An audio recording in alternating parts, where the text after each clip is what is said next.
Hello friends. तो अब इस वीडियो में हम बात करेंगे chapter number 1 real number class 10th के एक्सरसाइज 1.2। तो इसमें सबसे पहले हमारा क्वेश्चन नंबर 1 है, express each number as product of prime factor. हर एक नंबर को प्राइम फैक्टर की प्रोडक्ट में हमें लिखना है। तो 140 को, सबसे पहला नंबर है 140 को जब हमने डिवाइड किया, सबसे पहले छोटे नंबर 2 से डिवाइड करते हैं प्राइम नंबर। तो 2 से डिवाइड करके आंसर आया 70, अगेन 2 से किया तो 35, फिर 5 से किया तो 7, देन 7 से किया तो 1। तो 140 can be written as 2 into 2 into 5 into 7।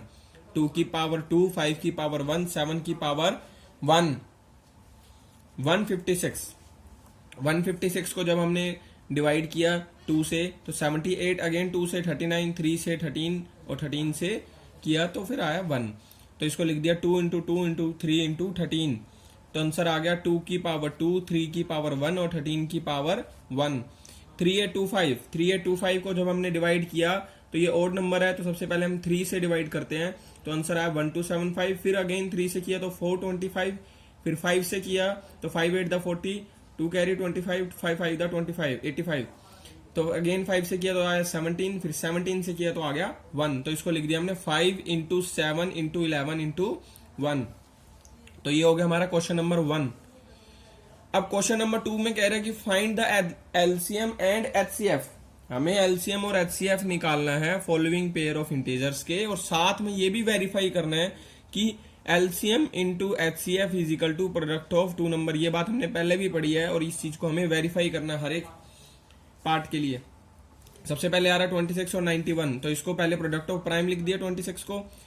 2 into 13 आ गया, 2 की पावर 1, 13 की पावर 1, 91, 7 की पावर 1 और 13 की पावर 1। एचसीएफ के लिए सबसे पहले क्या देखते हैं हम, प्रोडक्ट ऑफ प्राइम में से कॉमन देखते हैं।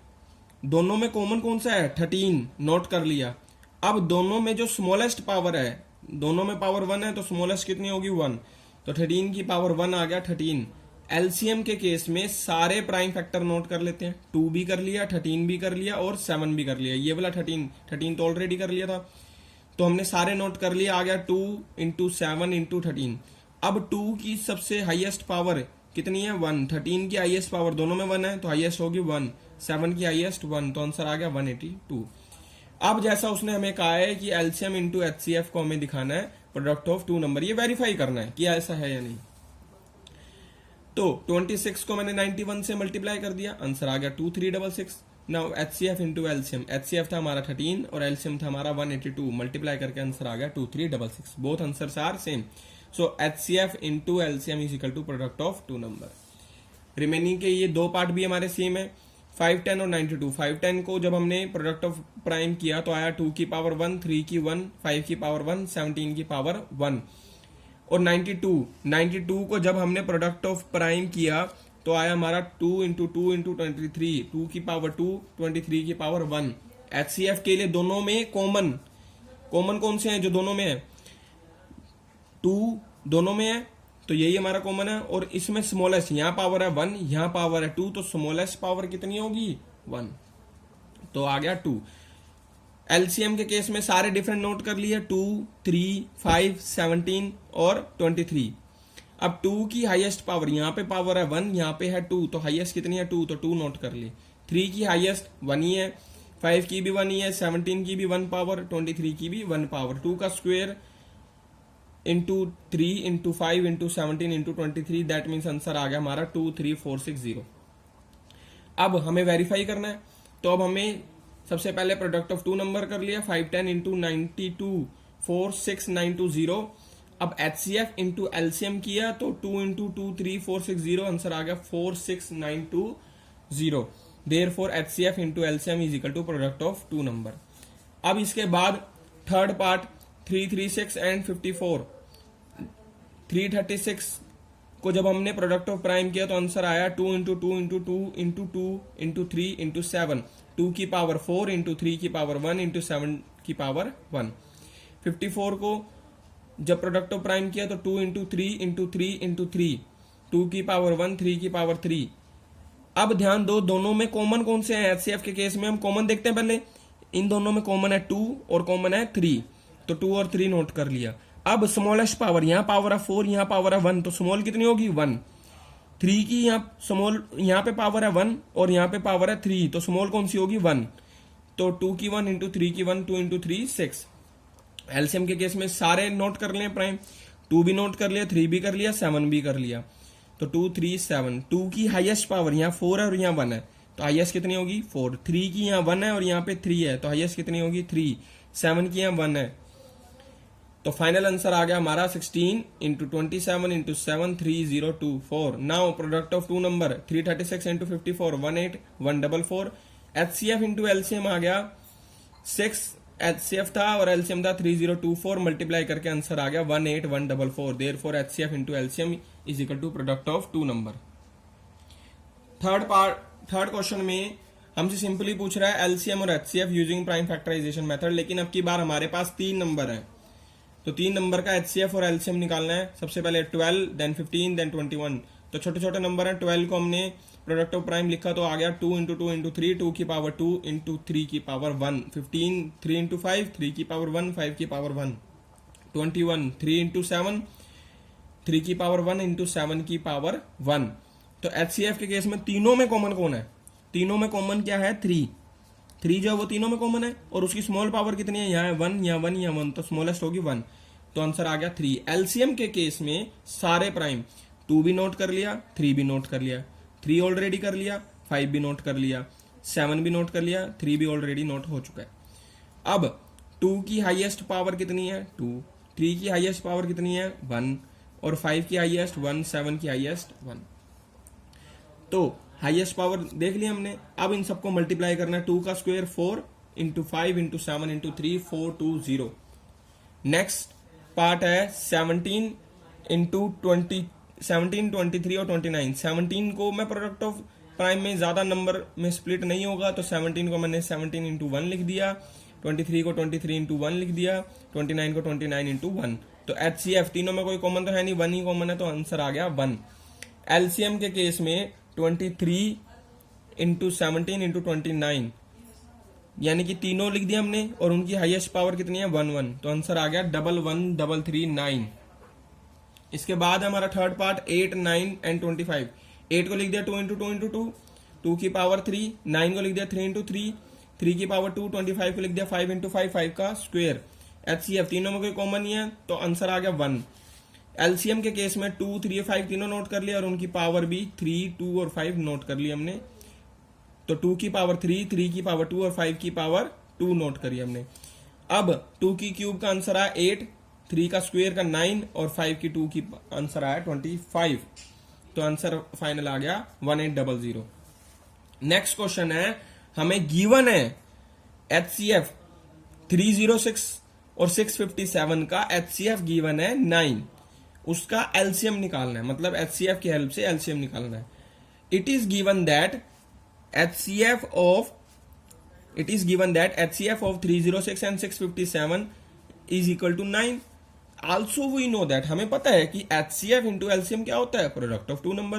तो LCM किसके इक्वल आ गया? Product of two number divided by HCF। HCF divide में आ गया। अब टू नंबर कौन से थे? 306 इंटू 657 आ गया, और HCF कितना था? 9। डिवाइड करा 306 को 9 से जब डिवाइड करा तो आंसर आया 34, और इनटू में था 657, तो फाइनल आंसर आ गया 22338। नेक्स्ट क्वेश्चन है क्वेश्चन नंबर 5। चेक वेदर 6 की power n can and with the digit 0 for any natural number n। Example भी एक बताया था जिसमें 4 की पावर n की बात हुई थी, अब बात हो रही है 6 की पावर n की। तो 6 की पावर n का जो आंसर आएगा, n की कोई भी वैल्यू, n कोई भी नेचुरल नंबर हो सकता है, मतलब 6 की पावर 1 भी हो सकती है, 2 भी हो सकती है, 17 भी हो सकती है, 6 की पावर 98 भी हो सकती है, कुछ भी हो सकती है, कोई भी नेचुरल नंबर। तो 6 की पावर n का जो आंसर आएगा उसके लास्ट में क्या 0 आएगा? मतलब 6 की पावर n का answer can and with the digit 0, मतलब उसका आंसर कुछ 12760 25780 कुछ ऐसा आंसर आएगा उसका, मतलब उसके आंसर के लास्ट में 0 आएगी, ये हमें पता करना है। हमने मान लिया इफ पॉसिबल 6 की power n ends with the digit 0। अब उसके बाद देन वो किससे डिवाइड होगा? 10 से डिवाइड होगा। जिस भी नंबर के लास्ट में 0 आ रही है तो वो ऑब्वियस है 10 से डिवाइड होगा, तो वो डिवाइड होगा 5 से भी, क्योंकि 10 होता 5 इंटू 2, 10 से डिवाइड होता 2 5 दोनों से होगा, 5 से भी होगा। अब प्राइम फैक्टराइजेशन ऑफ 6 की पावर n, मस्ट कंटेन 5, उसके पास 5 तो आना चाहिए। अब 6 की पावर n को मैंने प्राइम फैक्टर में कर लिया, 2 इंटू 3 लिख दिया 6 को की पावर n, तो 2 की पावर n, 3 की पावर n आ गया, 2 इंटू 2 इंटू 2 इंटू 2 कितनी बार लिख दिया 2 को n times, into 3 into 3 into 3 into 3 कितनी बार लिख दिया n टाइम्स। जैसे 2 की पावर 5 होती तो 2 को मैं 5 टाइम्स मल्टीप्लाई में लिख देता, अब पावर n तो n टाइम्स मल्टीप्लाई लिख दिया और यहां भी n टाइम्स लिख दिया।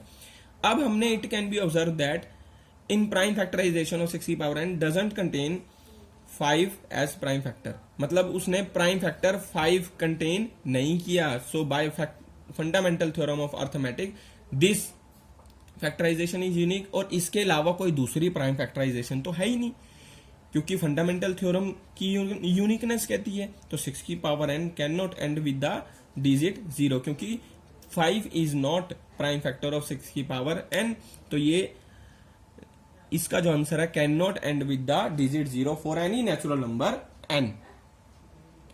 अब वो कह रहा है कि एक्सप्लेन वाई 7 इंटू 11 इंटू 13 प्लस 13, और दूसरा पार्ट है 7 इंटू 6 इंटू 5 4 3 2 1 plus 5 are composite number.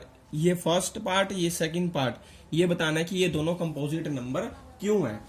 Prime number की हमने जब बात करी थी, प्राइम नंबर क्या होते हैं, greater than 1 and divided by itself.